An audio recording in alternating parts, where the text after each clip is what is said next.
To Max Wilson, who's former senior Labour Party advisor, now heads White House communication and joins me now. Chances of success for this party, 50-50, 50 against? What odds would you give it? Morning, Max. Morning, Nick. It depends what you mean by success, because if you mean electorally successful, then I doubt it. I don't think that there is room for it. I think that there's a danger of the far left vote getting split with the Greens, so I think they'll be under pressure. Although, to caveat all of that, there were several Labour MPs who lost their seats in 2024 due to left-wing insurgents. So it's certainly possible that some of this new party or new grouping or whatever it is can come in and steal some seats. Where if you mean success by can they make a lot of noise on some of their issues, then yeah, I think it is possible, actually. Zarah Sultana is going to be an MP for the next 4 years of whatever guise she wants. So she's got a platform in Parliament. And more importantly, although many of your listeners may not know who she is, online she's got a really big digital presence. She can be quite charismatic when it comes to leading this sort of insurgent left-wing vote. So in terms of putting pressure on Labour, raising awareness of the issues, campaigning on her issues, then I think she probably can have a little bit of an impact. Where are the pressure points for Sir Keir? Well, as I said, I think you saw in 2024 when you saw John Ashworth losing his seat, when you saw Wes Streeting's majority dropping to about 500, you can see where there is a threat from a left-wing insurgency. And I think there is definitely jitters in the Labour Party that this was potentially going to happen again, especially as the current Labour majority is so wide but so thin, with so many Labour MPs with really small majorities. But I think that the leadership in Labour were worried about the Greens becoming a more powerful force. They've already got four MPs. Potentially Zach Polanski is standing for leader, and he might end up being this sort of Corbynista light figure. But now it might be that Labour leadership are threatened because Sultana has got a good presence, and Corbyn obviously has very big name recognition.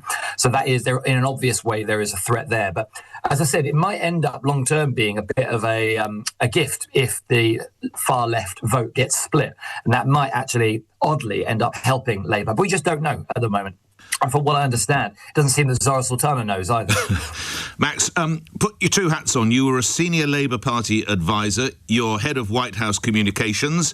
How have the comms been for the first 12 months of Sir Keir Starmer?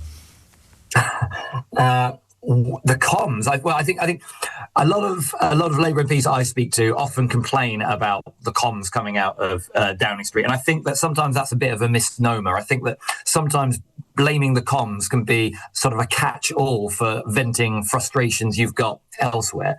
I think that although I don't think Starmer has ever articulated a really big vision for the country, that hasn't stopped him winning an absolutely massive majority. So I think there's clearly something going right with the comms out of Downing Street. That being said, we've obviously had a lot of political problems over the last week or so. But I don't think that's a comms issue. I think that's a political and a policy challenge. I think that Labour, with this 1 year anniversary, will be using that as a springboard to talk about what they want to be doing over the next 4 years. And I've no doubt that the comms will be improving. Max, thanks for your time. Enjoy your weekend. Max Wilson, former senior Labour Party advisor, head of White House communications, 13 minutes after 8. Let's get your calls on. Adam's in Tower Hamlets. Adam, is this a party that would have potentially some appeal for you? Morning to you.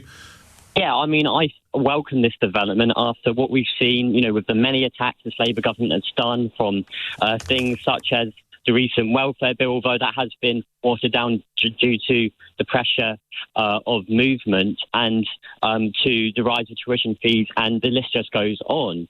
And I think, this could potentially be huge, infusing loads of young people like Jeremy Corbyn did when he was leader of the Labour Party, and could even potentially cut across reform support. Up to 1 million UKIP voters switched from UKIP to Jeremy Corbyn to the Labour Party under Jeremy Corbyn's leadership in 2017.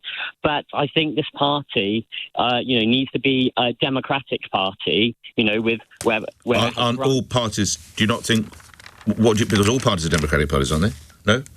Well, I would just agree with that. I mean, in the past, there have been many attempts at different parties, and, even Reform originally, you saw that was a literal company where Nigel Farage could just come in and become the leader. But I think there's more important point, what kind of democracy? And I think, what we need is there to be, branch meetings where, members of this party, but also linked with the trade unions, who have 6 million members, could have a democratic say on how this party works, and so on.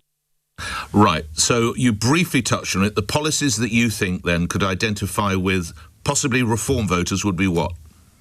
Well, I think the policies that could identify with reform voters are things like, nationalising the energy, mail, fully renationalising properly the railway companies, and so on. But, mainly just to fight back against austerity, to fight back against the cuts to public services, that we're facing. Reform, people don't just vote for reform because they're racist.